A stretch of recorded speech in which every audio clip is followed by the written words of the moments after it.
Johann Sebastian Bach. Su música está por todas partes, ¿no? En conciertos, películas, hasta en anuncios. Pero hay algo curioso. Sí, esa paradoja de que en su época, bueno, era más conocido como un organista increíble que como el compositor monumental que hoy vemos. Exacto. Y su obra, desde corales de iglesia hasta esas fugas complejísimas, sigue fascinando, sigue reinterpretándose. Totalmente. Y para esta exploración tenemos una guía fantástica. Los comentarios sobre la vida y obra de Johann Sebastian Bach de Darío Valencia Restrepo. Un trabajo súper detallado. Perfecto. La idea es meternos en los momentos clave, las obras cumbre, el legado de Bach, pero a través de esa mirada. Es un viaje por una vida de disciplina, también de conflicto y una creatividad, bueno, asombrosa. Pues venga, vamos a desgranar la vida de este gigante. Desde sus raíces en esa dinastía musical increíble, hasta sus días finales como el respetado y a veces problemático cantor de Leipzig. Empecemos por el principio, sus orígenes, porque Bach no salió de la nada, ¿cierto? ¡Para nada! Nace en Eisenach, 1685, y como dice Valencia Restrepo, pertenecía a la más formidable familia musical que jamás haya existido. Generaciones de músicos antes que él. Exacto. Y eso es clave para entender la mentalidad de la época. El músico era visto como un artesano, ¿no? Un artesano muy calificado. Claro. Valencia Restrepo menciona una cita del propio Bach, atribuida a él, donde dice que sus logros eran pura diligencia y práctica. ¿En serio? Minimizando su genio. Sí, como diciendo que cualquiera con talento y esfuerzo podría hacer lo mismo. Refleja mucho esa ética protestante del trabajo, ¿sabes? Y la tradición familiar, el oficio que se hereda. La idea del artesano es fundamental para entender a Bach. Una ética que además se forjó en momentos difíciles. Perdió a sus padres muy joven, con 10 años apenas. Sí, quedó a cargo de su hermano mayor, Johann Christoph, en Northruf. Y ahí empezó su formación más en serio, supongo. Con el teclado, ¿no? Su hermano le dio la instrucción inicial, sí, sobre todo en teclado. Pero ojo, gran parte de su aprendizaje fue autodidacta. Copiaba partituras sin parar, estudiaba por su cuenta. ¡Qué disciplina! Y ya de joven hizo viajes clave para aprender. Se fue a Lüneburg, cantó en el coro, estudió con Böhm. El organista. Eso es. Y peregrinó a Hamburgo solo para escuchar al gran Reinken, una leyenda del órgano del norte de Alemania. Increíble. ¿Y a Selches también fue? Sí, ahí tuvo contacto con la música francesa. Estos viajes muestran una sed de conocimiento tremenda, una capacidad de absorber estilos distintos desde muy, muy joven. Su primer puesto importante fue en Arnstadt, como organista, en 1703. Y ya desde el principio mostró carácter, ¿eh? Ya lo creo. Cuentan que probó el órgano nuevo y lo hizo tan bien que le dieron el puesto sin concurso ni nada. Así fue. Impresionó a todos. Pero ahí mismo empezaron los roces, los problemas. ¿Con quién? Pues con las autoridades de la iglesia, el consistorio. Por un lado, se negó a dirigir el coro. ¿Por qué? Decía que no estaba en su contrato y, bueno, que los estudiantes eran un desastre, indisciplinados y malos músicos. Tenía su punto. Y por otro lado, le criticaban sus acompañamientos de los corales. Decían que eran extraños, confusos, sobre todo después de su famoso viaje a Lübeck en 1705. El viaje para escuchar a Buxtehude, otro monstruo del órgano. Pidió permiso para 4 semanas y se quedó. Casi 3 meses. Exacto. Se quedó fascinado, absorbió todo ese estilo virtuosístico, más libre, de Buxtehude y la Escuela del Norte. Y claro, al volver a Arnstadt, sus improvisaciones sonaban aún más raras para el consistorio. Ese viaje fue una inversión en su arte, pero le trajo problemas, reprimendas. Y no podemos olvidarnos del incidente de la espada. Eso es de película. Totalmente. Un estudiante de fagot al que había criticado parece que lo insultó en plena calle. ¿Y Bach qué hizo? Pues Bach, que llevaba espada, como era común entonces, la sacó. No me digas. La cosa no fue a mayores, pero acabaron todos ante el consistorio. Te da una idea del temperamento que tenía. Poca paciencia con la incompetencia, parece. Después estuvo poquito tiempo en Mühlhausen, ¿no? 1707, 1708. Sí, un año más o menos. Allí se casó con su prima, María Bárbara Bach, y demostró ser un experto en órganos también. Hizo un informe para restaurar uno que fue muy elogiado. ¿Pero otra vez problemas? Otra vez. esta vez de tipo teológico. Teológico. ¿Cómo así? Había tensiones entre dos corrientes, los pietistas y los luteranos ortodoxos. Ajá. Los pietistas querían una música más sencilla, más interior, veían lo complejo como una distracción. Los ortodoxos, en cambio, pensaban que la música elaborada, el arte, era para glorificar a Dios. ¿Y Bach? Bach, con su música llena de contrapunto y complejidad, claramente estaba del lado ortodoxo, pero el pastor principal de su iglesia era pietista, así que chocaron, y eso influyó en que buscara irse pronto. Y se fue a Weimar. Ahí estuvo más tiempo, casi 10 años, ¿verdad? De 1708 a 1717. Sí, una etapa larga. Empezó como organista de corte y luego lo ascendieron a Concertmeister, músico principal de la orquesta. ¿Y la familia creció también? Sí, ahí nacieron dos hijos que luego serían famosos compositores, Wilhelm Friedemann y Carl Philipp Emanuel. Pero Weimar tampoco fue un camino de rosas, ¿eh? No. Había una rivalidad fuerte entre los dos duques de la ciudad. Su jefe, Wilhelm Ernst, y el sobrino, Ernst August. Y la salida de Bach fue, bueno, bastante dramática. ¿Qué pasó? Quiso irse a un puesto mejor en Cotton. El duque Wilhelm Ernst no le dio permiso, Bach insistió y terminó en la cárcel casi un mes. No puede ser.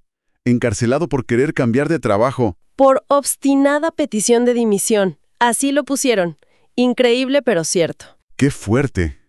Pero musicalmente Weimar fue importante, ¿no? Importantísimo. Fundamental. Ahí es donde se metió de lleno con el estilo italiano. Especialmente los conciertos de Vivaldi. Transcribió varios, ¿verdad? Para órgano, para clave. Sí, pero no era solo copiar, ¿eh? Fue mucho más. Fue como asimilar, digerir esa estructura clara, esa energía rítmica, las secuencias armónicas italianas. Para mezclarlas con lo alemán. Exacto. Fusionarlas con el contrapunto alemán.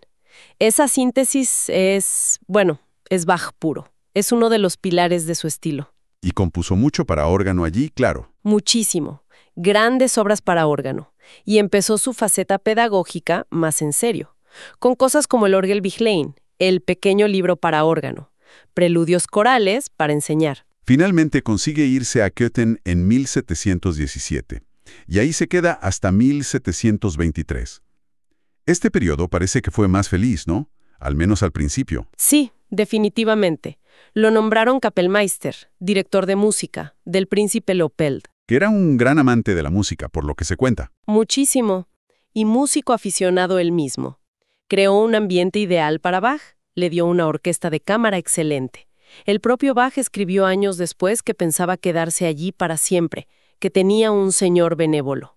Pero había una cosa con la religión en Köthen, ¿no? Algo que afectó su producción musical. Exacto. La corte era calvinista, y los calvinistas usaban muy poca música elaborada en la iglesia. O sea que, poca música sacra para Bach.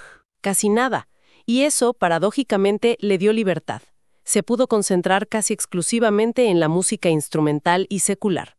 Y vaya si lo aprovechó. Totalmente. De ahí salen obras maestras que, redefinieron géneros. Los conciertos de Brandenburgo. Claro, esos 6 conciertos, con esas combinaciones de instrumentos tan audaces, tan nuevas. El primer libro de El clavé bien temperado.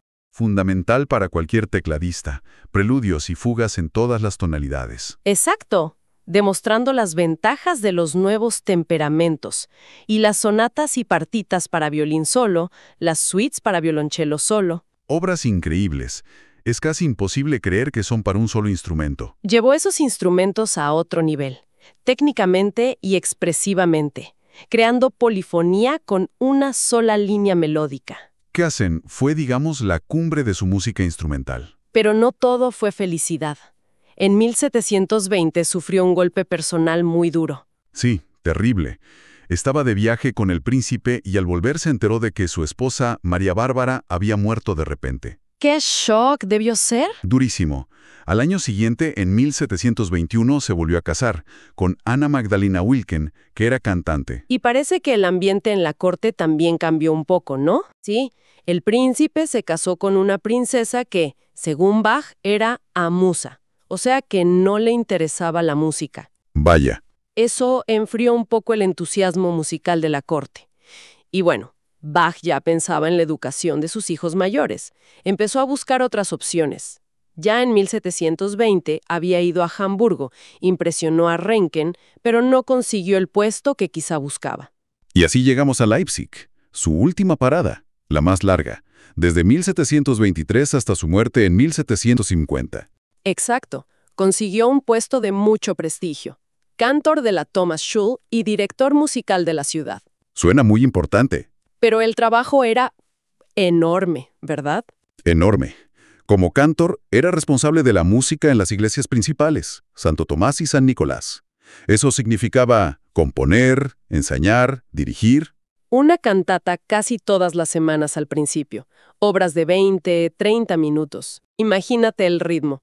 Pero además, era profesor en la escuela. Daba música, latín, y tenía que lidiar con la disciplina de los alumnos internos. Muchísimo trabajo. Y lo curioso es que no fue la primera opción para el puesto. Para nada. Fue la tercera. Primero se lo ofrecieron a Telemann, famosísimo. Lo rechazó. Ajá. Luego a Graupner. Tampoco pudo aceptarlo. Y entonces, bueno, recurrieron a Bach. Hay una frase famosa de un concejal, no, algo así como, si no podemos tener al mejor, conformémonos con uno mediocre. Tremendo, ¿eh? Eso te dice que buscaban más un maestro de escuela tradicional. Con conocimientos musicales sí, pero no necesariamente un compositor de vanguardia como Bach. De hecho, en el contrato le pusieron condiciones un poco raras. Sí, como que no saliera de la ciudad sin permiso del alcalde, o que su música no sonara demasiado operística. Había cierta desconfianza. A pesar de todo, de la carga de trabajo, de esa recepción inicial, fue en Leipzig donde compuso obras monumentales, sobre todo música sacra. Sin duda. Ahí estrenó La Pasión según San Juan en 1724, una obra muy dramática, muy potente. Y La Pasión según San Mateo.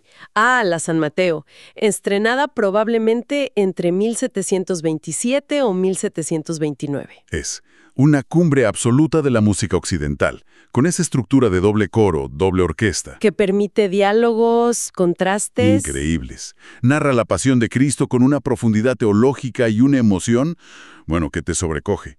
Es fascinante que fuera justo la recuperación de esta obra por Mendelssohn en 1829 lo que inició el gran redescubrimiento de Bach en el siglo XIX. 100 años después. Increíble. Y también está la Misa en Si menor. Otra obra gigantesca. Sí, aunque no la pensó como una unidad para Leipzig, la ensambló al final de su vida, usando música que ya tenía. Lo que llaman parodia, ¿no? Exacto. Era una práctica común. Dedicó el Kyrie y el Gloria al elector de Sajonia en Dresde, que era católico. Buscaba el título de compositor de la corte. Y lo consiguió. La misa entera va más allá de lo luterano o lo católico. Es como un testamento universal. ¿Y la música instrumental? La abandonó en Leipzig. No, por suerte no. Dirigió durante un tiempo el Collegium Musicum de la ciudad. Una orquesta de estudiantes y aficionados. Eso es, y para ellos compuso o arregló conciertos, muchos para clavecín, que estaba en auge, y música de cámara. De ahí viene la famosa cantata del café. Ah, sí, la del padre preocupado por la adicción al café de su hija. Muy graciosa. Le daba un respiro, supongo, de las tensiones con el consejo. Porque esas tensiones fueron constantes. Hay una carta que lo demuestra, ¿verdad? A un amigo. Sí, la carta a George Erdmann, de 1730. Es muy reveladora. Se queja amargamente de las autoridades de Leipzig. Dice que son extrañas y poco inclinadas a la música. ¡Qué duro! Que vive en continuo enojo, envidia y persecución. Se queja del nivel de los estudiantes, de la falta de dinero. Incluso dice que está buscando irse a otro sitio. Aunque al final se quedó en Leipzig hasta el final. Sí, nunca se fue. Pero la carta muestra esa frustración, ese desgaste que sufrió allí. Y llegamos a sus últimos años. Problemas de salud, pero también una creatividad final. Muy especial, ¿no? Casi abstracta. Totalmente. La vista le empezó a fallar mucho. Cataratas, probablemente. Se operó 2 veces con un cirujano inglés, John Taylor, que era bastante controvertido. ¿Y las operaciones? Salieron mal. No solo no mejoró, sino que probablemente aceleraron su ceguera total en el último año. Y quizás contribuyeron a su muerte por complicaciones. Qué triste final para su vista. Pero su mente seguía. A toda máquina. Produciendo obras de una densidad, una profundidad increíbles. Ahí están las variaciones Goldberg. compuestas hacia 1741. La anécdota dice que eran para que Goldberg se las tocara al conde Kaiserling en sus noches de insomnio. ¿Será verdad? ¿Quién sabe? Pero más allá de eso, es un universo. 30 variaciones sobre un área explorando todas las técnicas, todos los estilos, una cumbre del teclado. Y luego, la ofrenda musical y el arte de la fuga. Parecen casi investigaciones científicas sobre la música. Es una buena forma de verlo. La ofrenda musical nació de su visita a Federico el Grande, en Potsdam. Donde trabajaba su hijo, Carl Philipp Emanuel. Exacto. El rey, que era músico aficionado, le dio un tema complicado y le pidió que improvisara una fuga. Y Bach lo hizo. Improvisó, sí. Pero, al volver a Leipzig, se puso a trabajar sobre ese tema regio y creó una colección de cánones, fugas, un trío sonata, explorando todas sus posibilidades. Se la dedicó al rey. Y el arte de la fuga. Eso es la exploración más profunda que uno puede imaginar del contrapunto. Todo a partir de un solo tema. Bastante simple. Pero la dejó inconclusa. ¿O se perdió el final? No se sabe bien. Se interrumpe o termina con una fuga triple que incluye las notas de su propio nombre, B-A-C-H, si bemol, la, do, si natural. Valencia Restrepo sugiere, citando a Wolf y otros, que en estas obras Bach estaba como buscando las leyes de la música, casi como un científico. Es una idea muy potente, ¿verdad? Estas obras van más allá de la ocasión, se meten en la esencia misma de la música. Exploran los límites del contrapunto, de la tonalidad, con una lógica brutal, pero sin perder la emoción. Hablando de cómo lo veían, ya dijimos que como intérprete era una leyenda, pero como compositor, La cosa cambia. Su virtuosismo al órgano, al clave, era indiscutible. Pero su música, sobre todo al final, ya empezaba a sonar anticuada para algunos. anticuada. Sí, para las generaciones más jóvenes que preferían el estilo galante, más ligero, más melódico, hubo un crítico, Scheib, que lo atacó fuerte en 1737. ¿Qué dijo? Que su música era ampulosa y confusa, que escondía la belleza con demasiado arte, demasiada complejidad. Vaya palo. ¿Y Bach respondió? Directamente no, pero un amigo suyo, Birnbaum, publicó una defensa detallada. Esto nos dice que su música ya se consideraba difícil en su propio tiempo. Y después de su muerte en 1750, cayó un poco en el olvido, ¿no? Como compositor. Sí, bastante. Sus hijos músicos, como Carl Philipp Emanuel o Johann Christian, eran más famosos en su momento, con estilos más modernos. La música del padre se veía como algo del pasado, muy compleja, muy ligada a la iglesia. Aunque los grandes músicos sí lo estudiaban. Mozart, Beethoven. Claro, en círculos de conocedores se le admiraba, pero no estaba en el repertorio habitual. Hasta que llegó Mendelssohn y ese concierto de 1829 con la Pasión según San Mateo. Que lo cambió todo. Exacto. Y luego la publicación de sus obras completas. Ahí empezó el gran redescubrimiento. Y desde entonces su influencia ha sido, bueno, inmensa. Beethoven lo llamó padre original de la armonía. Schumann decía que el clave bien temperado debía ser el pan de cada día del músico. Y lo increíble es cómo su música sigue viva, ¿no? Se adapta a todo. Arreglos románticos, versiones de jazz como las de Lucier o los Swingle Singers de época, como defendía Wanda Landowska con el clave. O con instrumentos modernos, como el piano. Pienso en Glenn Gould, claro. O Turek, Schiff. Visiones muy distintas, pero todas fascinantes. Ese debate sigue hoy. Bueno, así terminamos este recorrido por la vida y la obra de Johann Sebastian Bach, con la ayuda de los comentarios de Darío Valencia Restrepo. Ha sido un viaje increíble, ¿eh? Desde ese artesano de Turingia, metido en su tradición familiar, lidiando con jefes y problemas, Hasta el gigante universal que es hoy. supo unir como nadie el rigor intelectual, la estructura, con una emoción, una espiritualidad que todavía nos toca. Su legado es eso, complejo y fascinante. Música súper conectada a su tiempo, al luteranismo, a las cortes, pero a la vez universal. Trascendió todo eso. Un tesoro que seguimos estudiando, admirando, que nos sigue inspirando. Y me queda una imagen dando vueltas. ¿Qué pensaría el viejo Bach?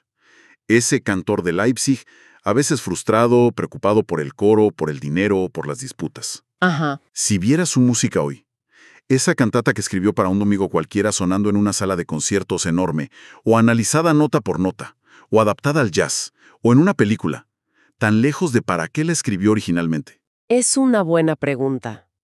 Quizá esa capacidad de adaptación, de significar cosas nuevas en contextos tan distintos, quizá eso sea parte de su genio, de por qué sigue siendo tan relevante.